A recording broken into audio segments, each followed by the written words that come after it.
اعوذ باللہ من الشیطان الرجیم بسم اللہ الرحمن الرحیم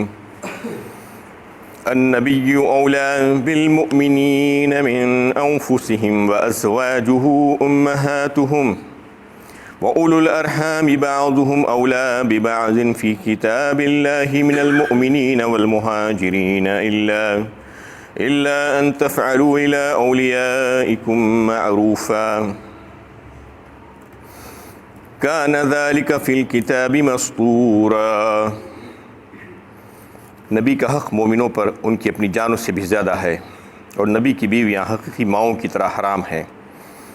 اور قریبی قرابتدار عام مومنین و مہاجرین کے مقابلے میں بروئے کتاب اللہ بہتر سلوک کے زیادہ حقدار ہیں، مگر تم اپنے دوستوں کے ساتھ کچھ احسان کرنا چاہو تو اور بات ہے۔ یہی بات کتاب اللہ میں لکھی جا چکی ہے۔ یہ سورہ احزاب کی 6 آیت ہے۔ گزشتہ آیت میں درس میں یہ بات بحث چل رہی تھی کہ جاہلیت کے جو رسومات تھے اور باطل خیالات تھے اس کی تردید کی گئی تھی۔ اس میں سے ایک جو رسم تھا متبنہ بنانے کا، اس کے تعلق سے بھی بڑی تفصیل کے ساتھ بات ہوئی تھی۔ اس میں یہ سوال ہوا کہ اگر کوئی کسی بچے کو متبنہ بنانا چاہتا ہے، یعنی گود لے لینا چاہتا ہے، تو پھر اس کی کیا صورت ہو سکتی ہے، جبکہ اسلام نے اس سے منع کر دیا ہے اور یہ رواج ختم کر دیا گیا ہے، یہ کہہ کر کہ جاہلیت کے رسومات میں سے ایک رسم تھا، تو اب یہ ممکن نہیں ہے ایڈاپشن کا جو معاملہ ہے۔ ہاں، یہ صورت ہو سکتی ہے اس کی کہ آپ کسی بچے کے ساتھ کوئی خیر خواہی کا معاملہ کرنا چاہیں، اس کے ساتھ آپ کو ہمدردی ہو، تو آپ اس کے گارجین بن سکتے ہیں، آپ اس کو اسپانسر کر سکتے ہیں،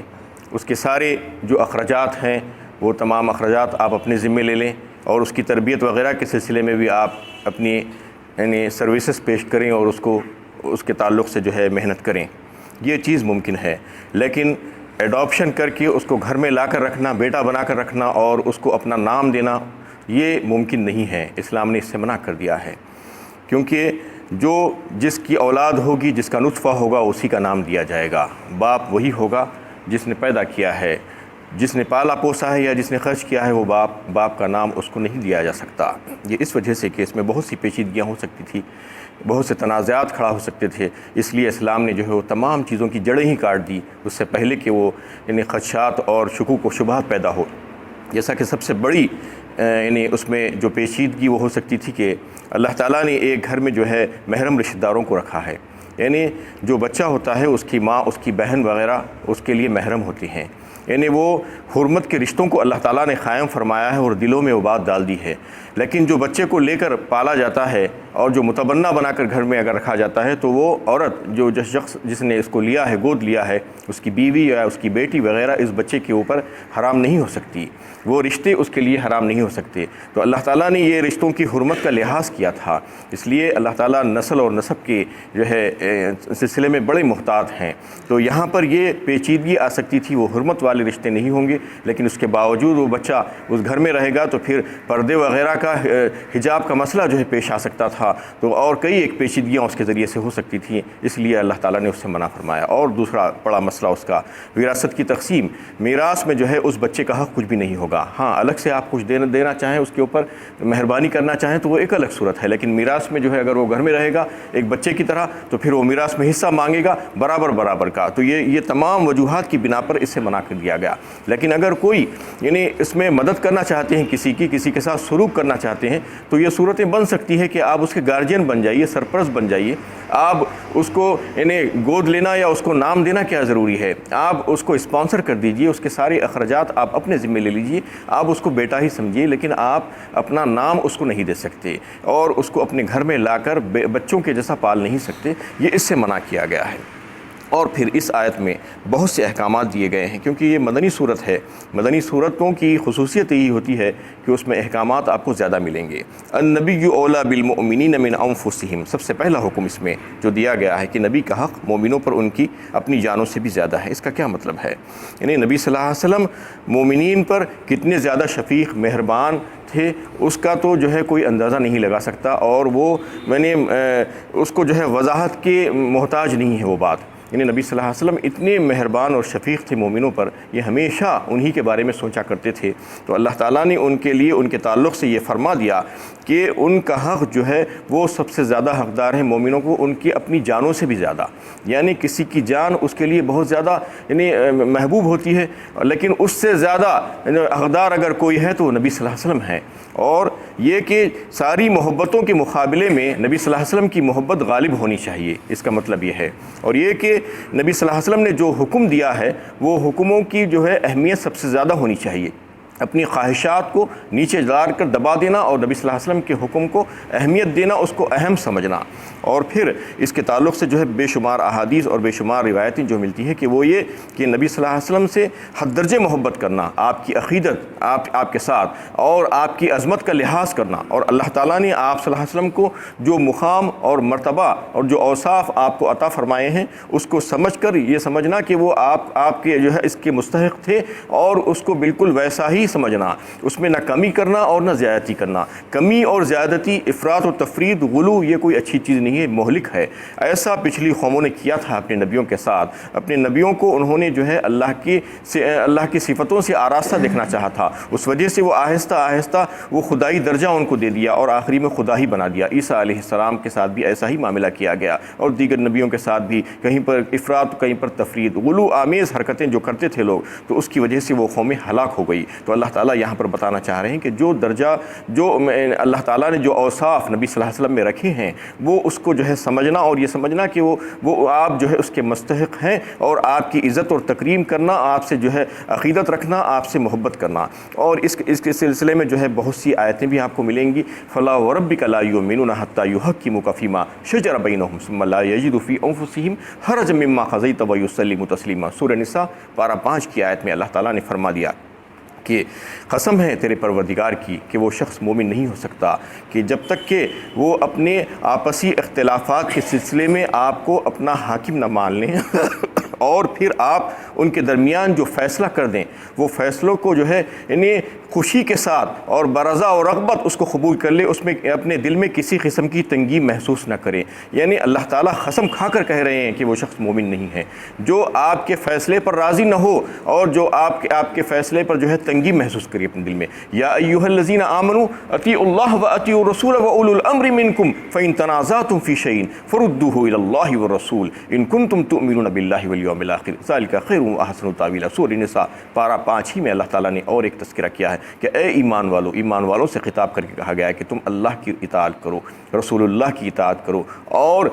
صاحب اختیار کی اطاعت کرو۔ صاحب اختیار کون ہے؟ اولو الامر جسے کہا گیا، وہ یا تو جو ہے امیر المومنین ہوں گے یا جو ہے مسلمان حکمران جو شریعت کے مطابق احکامات دیں۔ شریعت کے خلاف اگر کوئی حکمران آپ کو حکم دے گا تو وہ حکم کو نہیں مان سکتے آپ۔ شریعت کے تائید میں رہتے ہوئے اگر کوئی حکم دے گا تو پھر وہ صاحب اختیار جو حکمران ہوگا اس کی بات کو آپ کو ماننا ہوگا۔ سب سے پہلے اللہ کی اطاعت، رسول اللہ کی اطاعت، اور پھر صاحب امر کی اطاعت۔ اور اللہ تعالیٰ نے فرما دیا کہ اگر تم میں کوئی جھگڑا ہو جائے، کوئی اختلافات ہو جائے تو تم اپنے سارے امور کو اللہ اور اس کے رسول کی طرف جو ہے ڈال دو، اور پھر اگر تم ایسا نہیں کرو گے تو یہ سمجھ لو کہ تمہارا ایمان اللہ اور اس کے رسول پر نہیں ہے اور آخرت پر ایمان نہیں ہے۔ تو آج دیکھیے کہ کیا معاملہ ہو رہا ہے ہمارا، ہم اپنے فیصلوں کو غیروں کی عدالتوں میں لے جاتے ہیں۔ یہ مجھ سے عقیدت کے دعوے، قانون پہ راضی غیروں کے، یہ کیسے ہو سکتا ہے بتائیے؟ غیروں کے قانون، غیروں کی عدالتیں، غیروں کے پاس جا کر آپ اپنے فیصلے کروانا چاہ رہے ہیں، جبکہ اس میں یہ بات بتا دی گئی ہے کہ آپ اگر جو ہے اللہ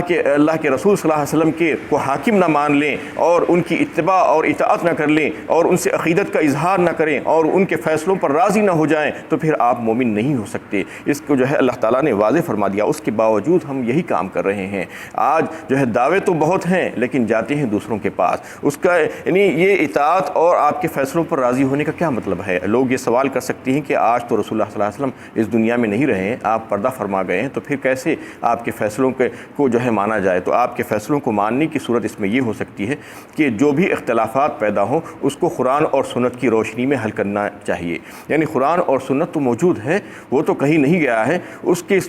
کے جو ہے روشنی میں ہم اپنے سارے فیصلوں کو حل کریں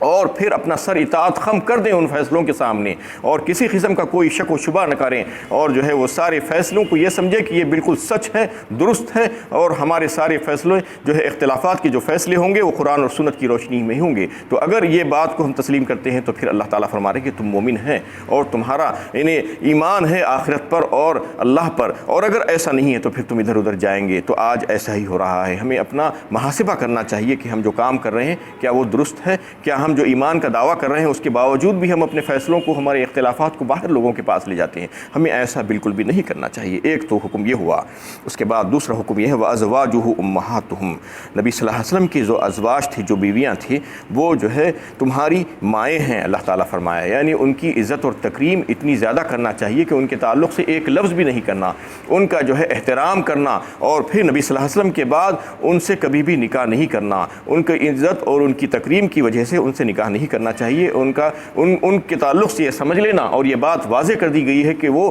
ساری امت کی مائیں ہیں، امہات المومنین ہیں، تو ماں کا جیسا خیال رکھا جاتا ہے، جیسا اس کے تعلق سے جو ہے جو رویہ ہوتا ہے ویسا ہی رویہ ماں ان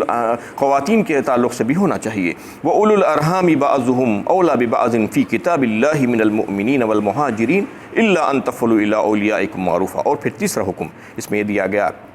کہ قریبی رشتہ دار جو ہے تمہارے دوسرے لوگوں کے مقابلے میں زیادہ حقدار ہے۔ اس کا کیا مطلب ہے؟ اس کا مطلب یہ ہے کہ جب نبی صلی اللہ علیہ وسلم مکے سے ہجرت کر کے مدینہ تشریف لے گئے تھے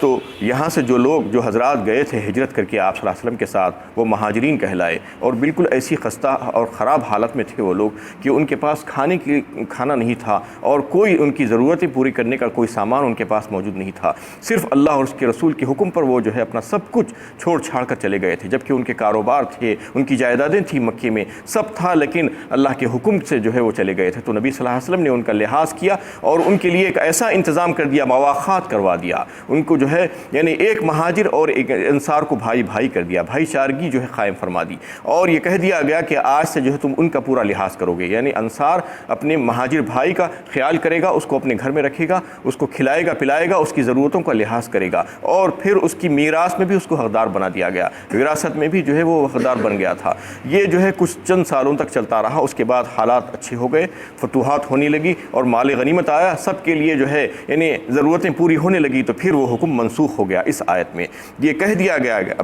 کہ اب جو ہے میراث کی تقسیم کی بنیاد جو ہوگی وہ قریب ترین رشتہ داروں کی بنیاد ہی پر ہوگی، اس کے علاوہ اور کوئی نہیں، یعنی پہلے کا جو حکم تھا وہی حکم کو پھر سے نافذ کر دیا گیا۔ بیچ میں کچھ دنوں کے لیے مواخات کو کرایا گیا تھا، اس وجہ سے کہ جب حالات ویسے تھے، اس کا تقاضا کر رہے تھے، تو نبی صلی اللہ علیہ وسلم نے ان تمام لوگوں کے لیے یہ مقرر کر دیا تھا کہ ان کو میراث میں سے حصہ ملنا چاہیے، لیکن جب حالات بہتر ہو گئے تو پھر ان کا جو ہے حصہ ختم کر دیا گیا، اور یہ بات واضح کر دی گئی کہ میراث کا جو قانون ہوگا وہ جو ہے قریب ترین رشتہ داروں کی بنیاد ہی پر ہوگا، جیسا کہ جو ہے زکوٰۃ اور خیرات اور صدقات کا جو معاملہ ہوتا ہے وہ رشتہ داریوں کی بنیاد پر نہیں ہوتا ہے، بلکہ وہ جو ہے یعنی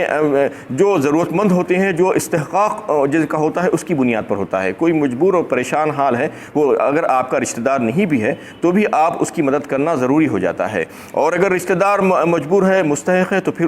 اس کی مدد پہلے آپ کو کرنا چاہیے، یہ بھی جو ہے بات ہے۔ لیکن یہ میراث کے معاملے میں ایسا نہیں ہے، میراث کا قانون تو ایسا ہے کہ چاہے وہ مستحق ہو چاہے نہ ہو، چاہے وہ کروڑ پتی ہوتا ہو اپنی جگہ پر، لیکن وہ اس کو حصہ ملے گا صرف اس بنیاد پر کہ وہ جو ہے آپ کا قریب ترین رشتہ دار تھا، یعنی اس کی بنیاد یہی ہوگی کہ رشتہ داری کی جو ہے جو قربت ہے اس کی بنا پر جو ہے اس کو تقسیم کیا جائے گا۔ اس کے علاوہ یہ بات اللہ تعالیٰ نے بتا دی کہ جو لوگ جس کو جو ہے مہاجرین کو جیسے کہ اپنے بھائی بنائے تھے اور ان کو اپنی وراثت میں شریک کیے تھے، اور دوسرے لوگوں کے ساتھ بھی آپ کچھ اچھا معاملہ کرنا چاہیں، حسن سلوک کرنا چاہیں تو کر سکتے ہیں، الا ان تفعلوا الی اولیاءکم معروفا، کچھ احسان کا معاملہ کرنا چاہیں تو احسان کا کیا معاملہ ہو سکتا ہے؟ یعنی اللہ تعالیٰ نے یہ اجازت رکھی ہے، یہ گنجائش رکھی ہے کہ آپ اپنی جو ہے جو بھی مال و دولت چھوڑ کر جا رہے ہیں اس میں سے 1/3 تک وصیت کر سکتے ہیں، 1/3 کی اجازت دے دی گئی ہے، 1/3 سے زیادہ نہیں ہے، آپ اس کو وقف کر سکتے ہیں، ہبہ کر سکتے ہیں، یا کسی کو جو ہے آپ وصیت کے ذریعے سے دے سکتے ہیں۔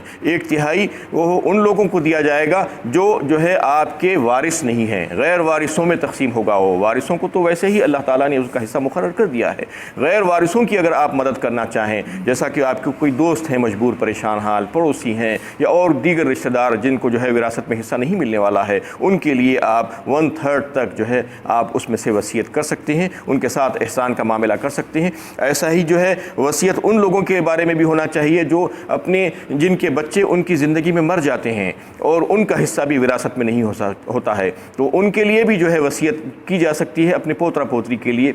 اور نواسہ نواسی کے لیے جو ماں باپ کی زندگی میں ختم ہو جاتے ہیں، تو پھر ان کو جو ہے وراثت سے نکال دیا جاتا ہے۔ تو جب وراثت سے نکل جائیں گے تو پھر ان کو وہ تو نہیں ملے گا فائدہ، لیکن جو ہے جو ماں باپ جو عقل مند اور ہوشیار ہیں، جو احکامات کو جانتے ہیں، وہ یہ کرتے ہیں کہ وصیت ان کے لیے کر جاتے ہیں۔ تو یہ طریقہ جو ہے ان کے لیے ہو سکتا ہے، اور یہ ساری تفصیل جو ہے پچھلے سورہ نساء میں گزر چکی ہے، وراثت کی تقسیم اور وصیت وغیرہ کے تعلق سے۔ اس میں جو ہے چونکہ تھوڑی سی بات یہ آئی تھی، اس لیے اس کی وضاحت کر دینا ضروری تھا کہ جب ایک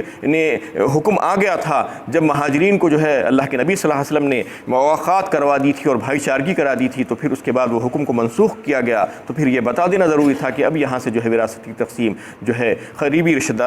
داریوں کی بنیاد ہی پر ہوگی، اس کے علاوہ اور کوئی جو ہے اس میں لحاظ نہیں کیا جائے گا۔ کان ذالک فی الکتاب مسطورا کہہ دیا گیا۔ اس کے بعد یہ بات کہ جو ہے یہ بات کتاب اللہ میں لکھی جا چکی ہے، یعنی سب سے پہلے سے جی یہ بات ہو چکی ہے، اور اللہ تعالیٰ نے ان تمام چیزوں کو لکھ دیا تھا، اور جو ہے لوح محفوظ میں یہ بات درج تھی۔ پہلے جو حکم تھا اس کے بعد پھر سے حکم کو نیا حکم لایا گیا وہ وقتی تقاضے کے تحت، اس کے بعد پھر سے جو ہے پرانے حکم کو لایا جائے گا۔ یہ ساری باتیں اللہ تعالیٰ نے لوح محفوظ میں لکھ کر رکھ دی تھی۔ وآخر دعوانا الحمد للہ رب العالمین۔